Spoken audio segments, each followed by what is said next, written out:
de muchas cosas. Yo tengo esa posición. Creo que a lo mejor hacemos el sorpaso en Zamora, a lo mejor en Zamora somos capaces de cambiar un poco el mundo, ¿no? No está dicho en ningún lado que en Castilla-León, que en la vieja Castilla no pueda iniciarse la transformación del país. No está escrito ni en los astros ni en ninguna otra parte. Quisiera comenzar explicando un poco de qué se trata, ¿no? Porque me gustaría imbuirle en la necesidad de discutir este tipo de cosas, ¿no? Izquierda Unida está iniciando, este mes se ha iniciado una campaña singular, ¿no? No será una campaña con muchos medios, es una campaña de lo que modernamente se llama una campaña capilar, que queda muy bonito. Es decir, vamos a hacer una campaña dedicada a hablar de la revolución democrática y social.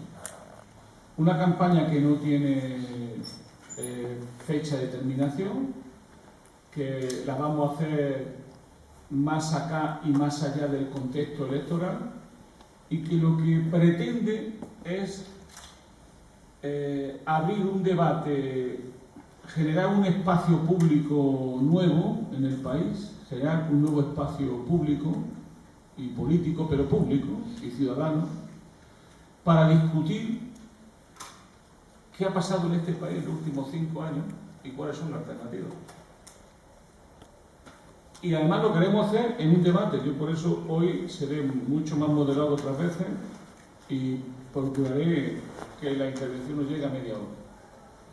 Porque prefiero ser esquemático y luego abrir un debate entre nosotros. Creo que merece mucho la pena debatir y discutir entre nosotros. Es más, me gustaría que os tomarais en serio esta campaña también vosotros y abrir fuera de Zamora ciudad debates de este tipo, aunque sean con 5 o 10 personas, no importa, ir creando un nuevo espacio político y público y ciudadano en torno a los problemas del país y a la alternativa, ¿no? Más allá de lo estrictamente electoral y más allá del combate que se tiene cuando se va a pedir el voto. Nos interesa convencer y aprender, ¿no? Y dejarnos enseñar por la realidad. Ese es un poco el objetivo, ¿no?, de esta campaña. Y además, recuperar la palabra revolución, que ya solamente habla de la revolución la derecha o la extrema derecha. Una palabra que ha desaparecido prácticamente de nuestro léxico. Y la idea de una revolución democrática, que diré por qué es eso ahora en la parte final de mi intervención. Eso es un poco la idea. Yo empecé hoy, como he empezado ahora, la rueda de prensa, ¿no? Muy impactado. Ayer Anguita tuvo un acto en Madrid, un acto montado prácticamente en 48 horas, se llenó el aforo del Lope de Vega de comisiones, unas 1000 personas, y Anguita, como siempre, fue muy eficaz en su intervención, pero me impresionó mucho una cosa que contó Agustín Moreno, el viejo y joven dirigente de Comisión Obrera y hoy uno de los dirigentes de la Marea Verde, porque era muy significativo, ¿eh? En un momento determinado él estaba muy impresionado. En una de las últimas movilizaciones, tomaron las calles, pararon el tráfico y tal, y llegó un señor mayor, el jefe de la Fuerza Antidisturbios. Y lo vio a él, lo tuvo que reconocer y decir, bueno, han ganado ustedes ya, no tenían permiso para hacer esto, váyanse ya porque si no vamos a intervenir nosotros. Y bueno, es así. Tienen ustedes que reconocer que ha habido una guerra, que ha habido algo parecido a una guerra y que ustedes han perdido. ¿Qué se le va a hacer? Entonces, Agustín Moreno se quedó muy impresionado de decir, pero claro, ¿qué guerra ha habido en estos 5 años? Es que desde el punto de vista histórico-social, desde el punto de vista de la lucha de clases, ha habido una guerra donde, ¿cómo diría yo?, los de arriba han conseguido todos sus objetivos. Y es más, no se frenan, van a seguir más hacia adelante. Y yo creo que merece la pena reflexionar en estos términos en una reunión como esta, que no se puede hacer en un minuto. Para esto sirve este debate. Porque si, por ejemplo, ¿no? Yo he venido aquí algunas veces y vine en algún momento sobre la crisis, ¿no? Y dije lo que venía. Y yo le miraba a ustedes en las caras y diría, los compañeros están pensando que soy un catastrófico, que siempre lo que se nos suele decir a los que pronosticamos males sociales. Pero realmente a alguno de nosotros, si en el 2007 nos dicen todo esto que está pasando, ¿no lo creeríamos?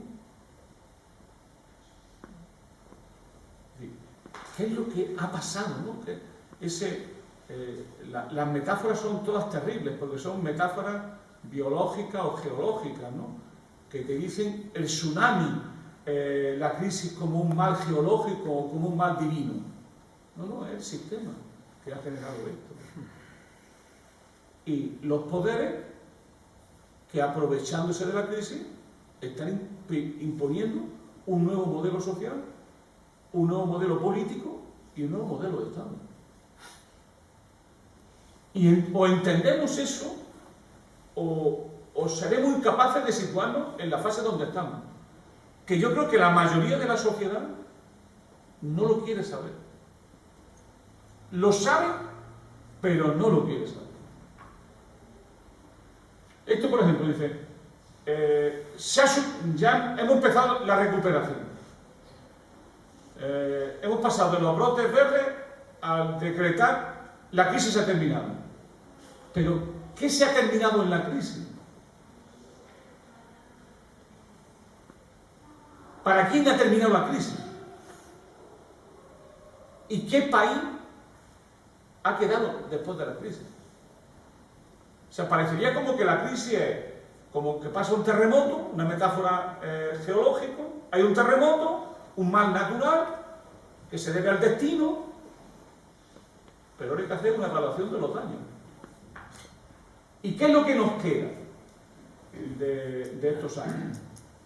Lo que nos queda es una enorme agresión, lo que yo he llamado algunas veces la lucha de clases dirigida por los de arriba, una gigantesca agresión donde la crisis está siendo usada por los que la han provocado contra el resto de las personas, propiciando lo que yo he llamado muchas veces una involución civilizatoria. No estamos ante una simple involución social. Es que de golpe y porrazo ha desaparecido. ¿Qué ha desaparecido? La idea de un contrato indefinido de trabajo. Se ha convertido en normal la precariedad. Está en cuestión todos los derechos laborales, todo. Es más, los que acceden por primera vez ahora al mercado laboral no tienen en la práctica derechos laborales. Es decir, trabajan en las condiciones que quiere el empresario, prácticamente sin contrapeso social ninguno. Ni las horas que tiene que trabajar, ni los días que tiene que trabajar, ni el salario que tiene que trabajar, ni las horas extraordinarias que nunca le van a pagar. Y encima agradecido al patrón porque me ha recogido. Fijaros que si eso no lo dicen en los años 80, 70 o 90, no nos lo hubiésemos creído. Es lo que había en España en los años 50. A su vez, las diferencias sociales se han acrecentado enormemente. Estoy leyendo, no voy a dar cifras, el último informe de Oxfam, que es una organización internacional, una ONG internacional, que dicen cosas terroríficas de lo que está pasando en el mundo, ¿no? Dicen, más o menos, para fijarlo así, brocha gorda, es un informe completo de datos de él. Casi la mitad de la riqueza mundial está en manos de solo el 1% de la población. La mitad de la riqueza mundial, el 1% de la población. Desigualdad así, ni en la época, ¿qué diría yo?, de los romanos, ni en la época de los romanos. Ha habido tal tipo de desigualdades. El 1% de la población que controla el 50% de la renta mundial. O sea, el 99% de la población con el 50% de los ingresos mundiales. Eso no se ha visto ni desde las pirámides de Egipto. Es así. La segunda, la riqueza del 1% de la población más rica del mundo asciende a 110 billones de dólares. Una cifra 65 veces mayor que el total de la riqueza que posee la mitad más pobre de la población mundial. La mitad más pobre de la población mundial posee la misma riqueza que las 85 personas más ricas del mundo. 7 de cada 10 personas viven en países donde la desigualdad económica ha aumentado en los últimos 30 años. El 1% más rico de la población ha visto cómo se incrementaba su participación en la renta entre el año 80 y 2012.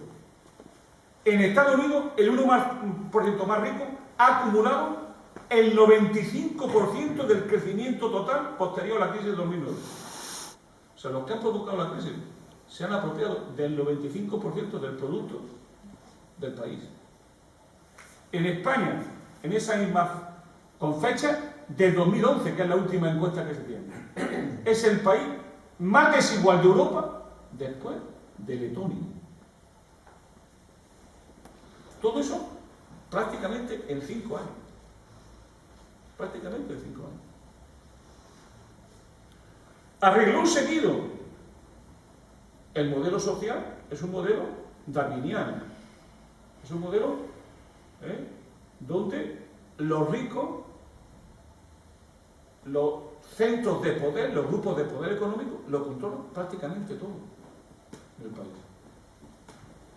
Donde las desigualdades se incrementan y donde vamos a lo que antes se llamaba la sociedad de los 2 tercios, ahora vamos a la sociedad de 1 tercio.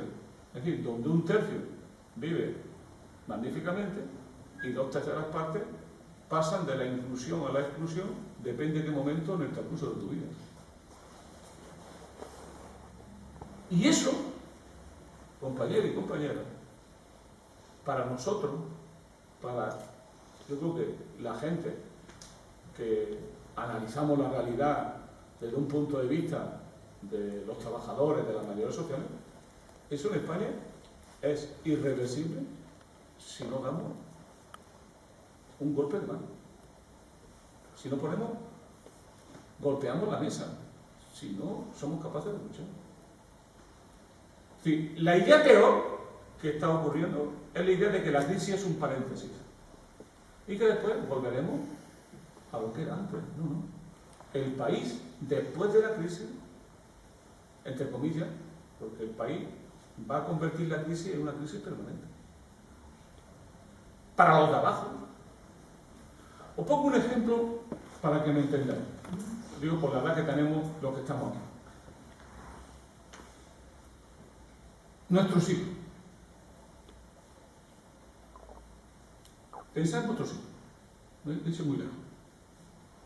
Si no estuviéramos nosotros, ¿qué serían vuestros hijos? Pobres. ¿Cuál es la diferencia que tienen vuestros hijos de los pobres normales? De los que han crecido enormemente, que ya el 26% de la población. ¿Cuál es la diferencia? Nosotros somos la diferencia. Nuestro patrimonio, nuestro salario, nuestras pensiones.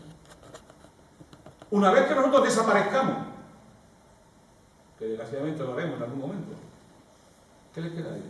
¿Qué mundo les queda a ellos? Eso no es usado. Por eso hay una franja de edad que es una cosa increíble, que son los hombres y mujeres entre 20 y 40 años, son los jóvenes de hoy. Tienen entre 20 y 40 años, madre mía. La mayoría de nosotros a los 26, 27 años de mi generación ya estábamos emancipados. Y con el salario de uno éramos capaces de mantener la familia. A mí mi señora me mantenía a mí durante aquel año, me mantuvo a mí durante algunos años. Simplemente con el salario de mi señora. O sea, ese es el futuro del país y de las generaciones jóvenes, que son además la mayoría del país y que todo el mundo dice que es la generación mejor preparada de la historia de España. La otra es el lado político de las cosas.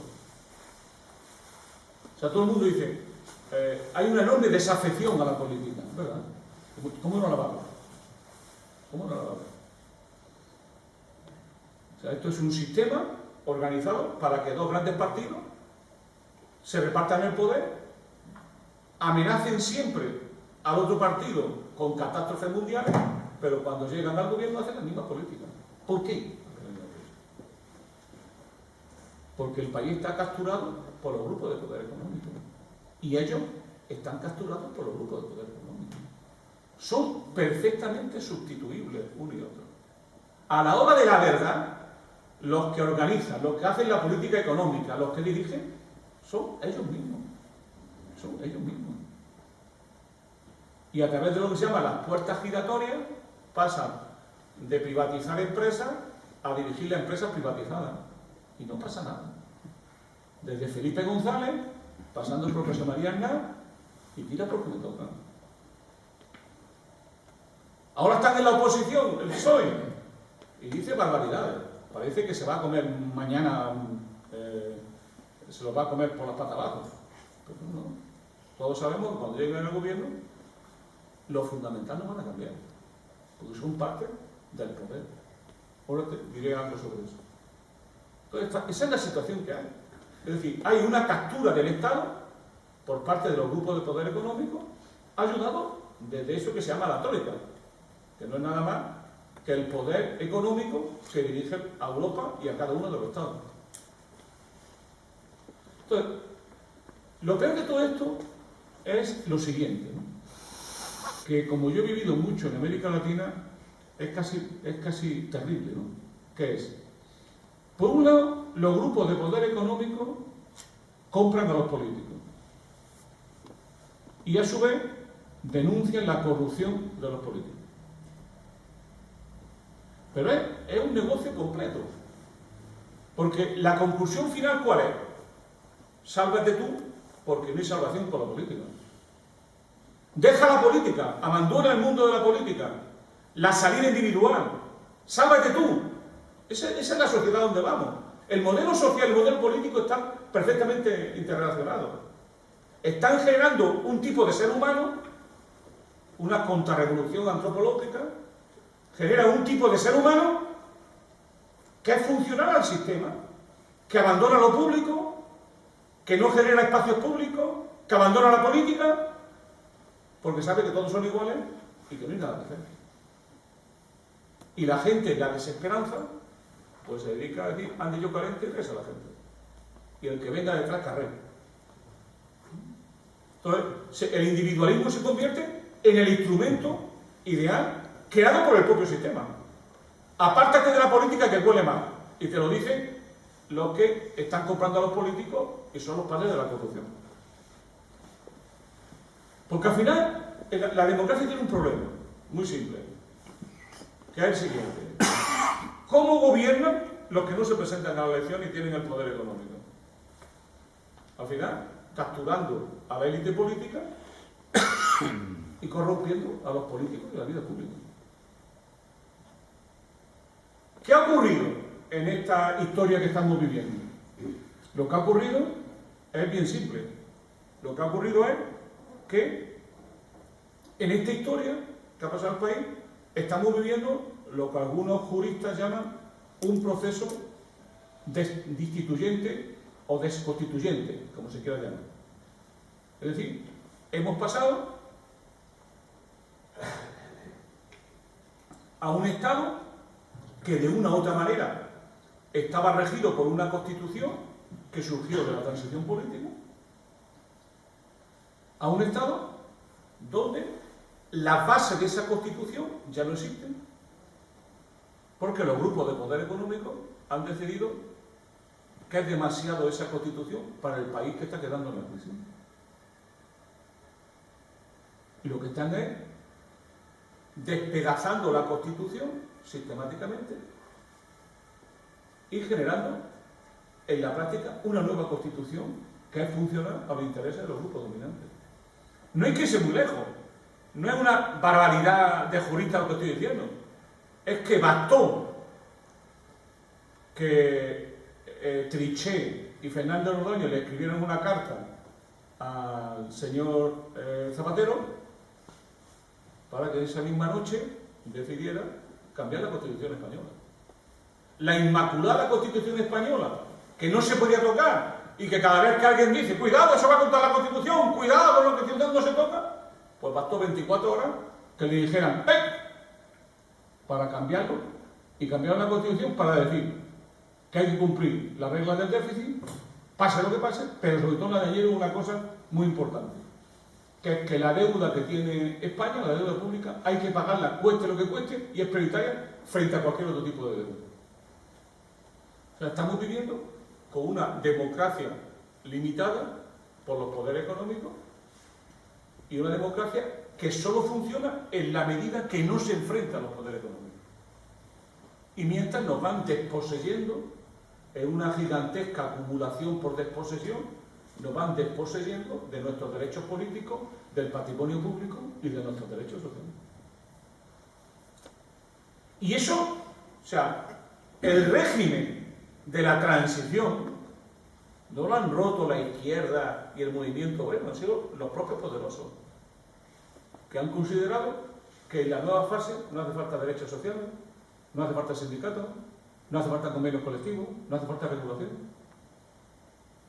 Y que por tanto están generando otro nuevo régimen. Y esa es la clave, que es a lo que venimos nosotros a responder con esta campaña.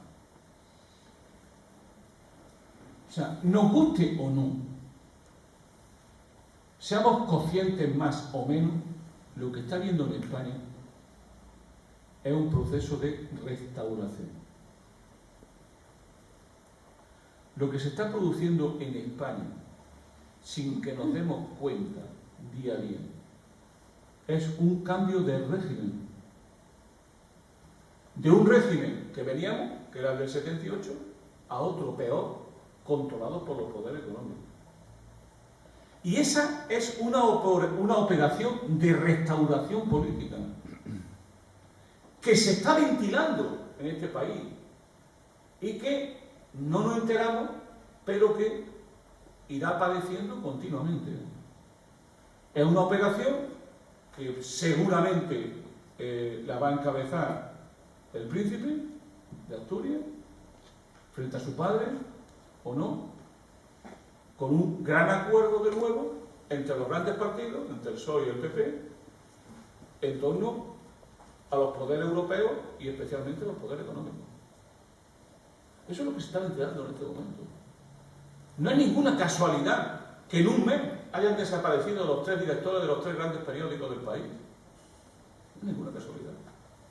El director de La Vanguardia, el director del Mundo, el director del país.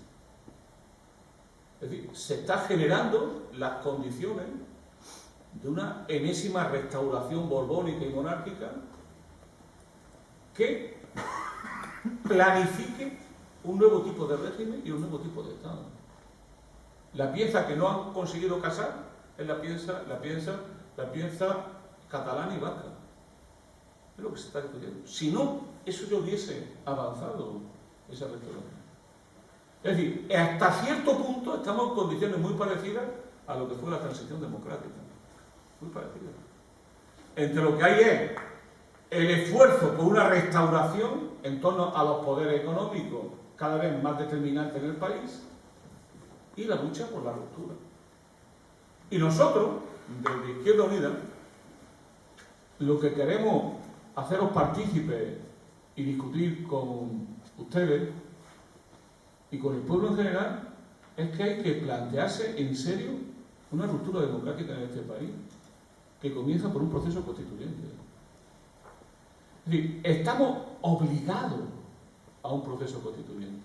Es decir, la única posibilidad que tenemos de cambiar las cosas es empoderando al pueblo y que el pueblo defina sus opciones.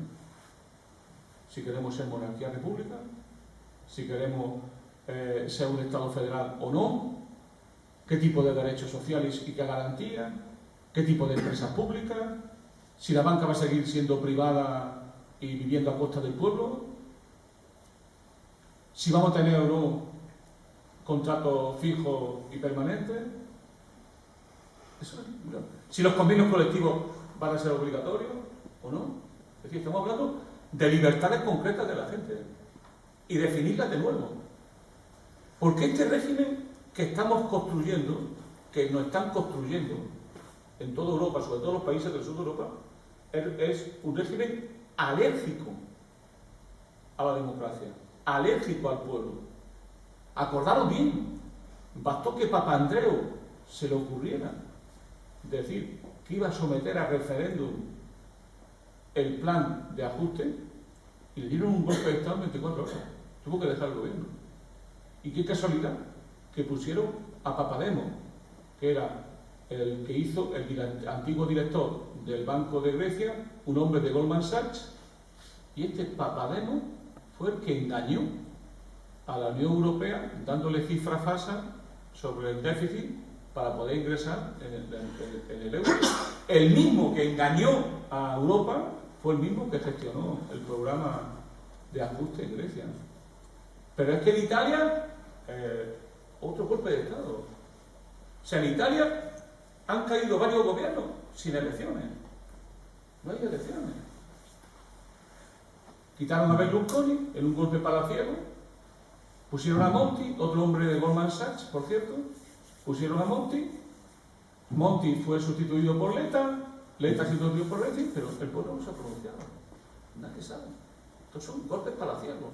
No hay democracia. No hay democracia. Y en España ya lo sabemos.